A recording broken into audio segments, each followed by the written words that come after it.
Hello, welcome everybody to another installment of We Got Next. It is your boy Cellus. Today I got a real quick Bible story for you, but it's very pivotal, and I really think the message in it, not only do you need, but it will bless you. So let's get right into it. St. John chapter 8, starting at the first verse. Real simple, real straightforward Bible story.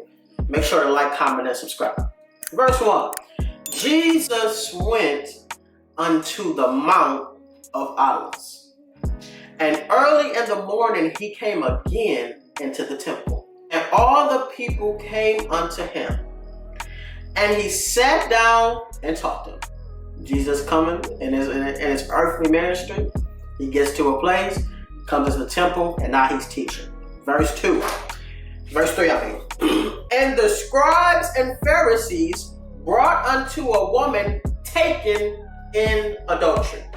Okay, so Jesus is teaching, they barge in. They cut right through. They go right through, right? And when the woman, and when they had set her in the midst, they say unto him, Master, this woman was taken in adultery in the very act. So let's paint this picture here. You in church one day. Let's just say you friends with Jesus in biblical times.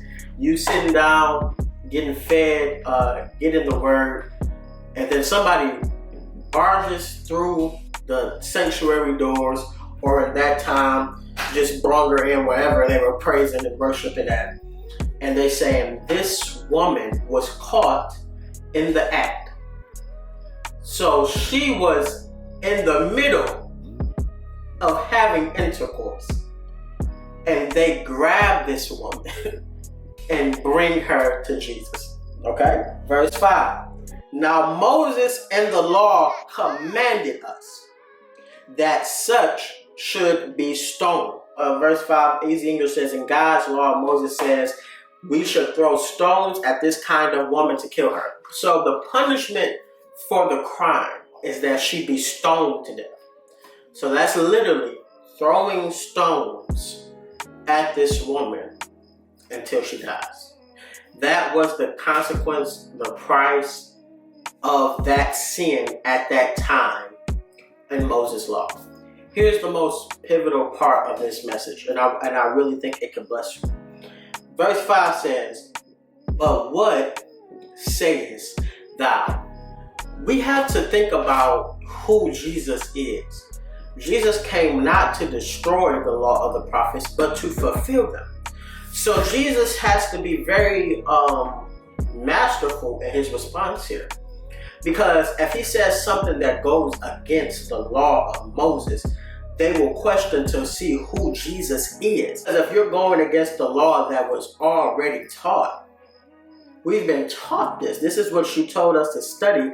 They're already going to want to confront Jesus on that end. And Jesus gives a brand new law and just makes a completely different law, they're going to have questions. So Jesus has to be very masterful in what he says to this woman.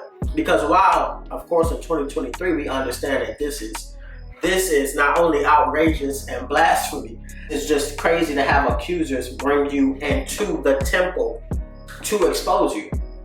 You know, you will have people bring you in front of Jesus to try to expose you. So they ask him, what sayest thou? Verse 6. This they said, tempting him. They're tempting Jesus. Easy English says that they asked this question for a reason. They wanted Jesus to say something wrong, right? They wanted to get a response out of Jesus. They wanted to see, what will you say?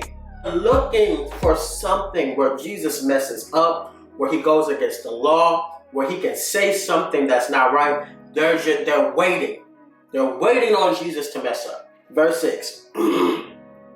But they said, tempting him, that they might have to accuse him. But Jesus stooped down, and with his finger wrote on the ground, as though he heard them not. He's not paying anybody, the accusers, the naked woman that has just been dragged in, everybody that's in the temple. He's not He's not even minding what any of them are saying. Verse 7.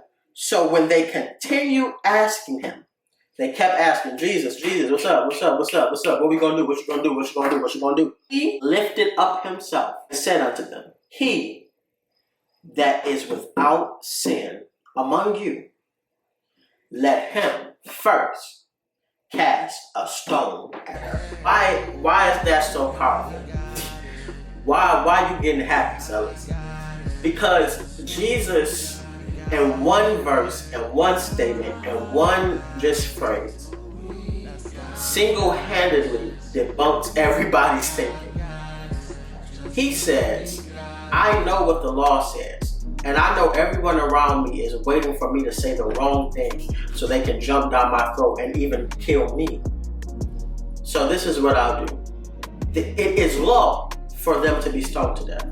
And Jesus says, the person that has not sinned, throw the first stone. Person out there that's without flaw, the person out there that got it all right, that's bad in 1,000, that's figured everything out, that has all their stuff together, that's just 100% on the straight and narrow, that person be the first to cast a stone. I'm not saying she can't be stoned. I'm saying the person that has no sin, let her cast a stone first. Let him or her cast a stone first. And again he stooped down and wrote on the ground. And they which heard it, being convicted by their own conscience, went out one by one. They were so convicted in who they were that Jesus didn't have to tell them, go away, get on my face. They one by one went out. And the Bible says, went out one by one, beginning at the eldest, even unto the last. And Jesus was left alone, and the woman standing in the midst. This naked woman is still here.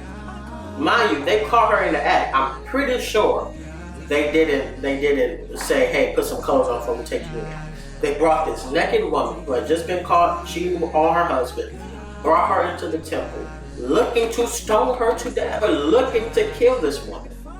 Brought her to Jesus to see what Jesus will say. Now it's her standing in the midst with Jesus alone. Then Jesus says, when Jesus had lifted up himself, he was stooped down, came back up again, and saw none but the woman. He said unto her, woman, where are those thine accuser? Have no man condemned thee? So now Jesus he's asking a rhetorical question. He's saying, where everybody that accused you? Is there nobody that wants to punish you? Where are thine accusers? Have no man condemned thee? Verse 11. She said, no man, Lord. And Jesus said unto her, neither do I condemn thee. Go and sin no more. I wanted to do this Bible story because we live in a generation of cancel culture. It's a culture that will cancel you. It's a culture that will condemn you. And it's a culture of accusers. So it's people who could have done the same thing you did in the same fashion you did, but because they didn't do it at the same time you did, or because you're not on the same status, they want you held to different standards, right? So they will condemn you and they will say all of this about you, like, what's going on here? And Jesus is masterful when he says, neither do I condemn you. Go and sin no more. Now Jesus didn't say go back to commit adultery. He said, no, go and sin no more. You have been, your accusers are gone. I don't condemn you. Now go and make right decisions. Go and live a right life. But as far as being condemned, I don't condemn you. And your accusers are no longer here. We have people who struggle with wanting people to pay, right? With wanting people to get what they deserve.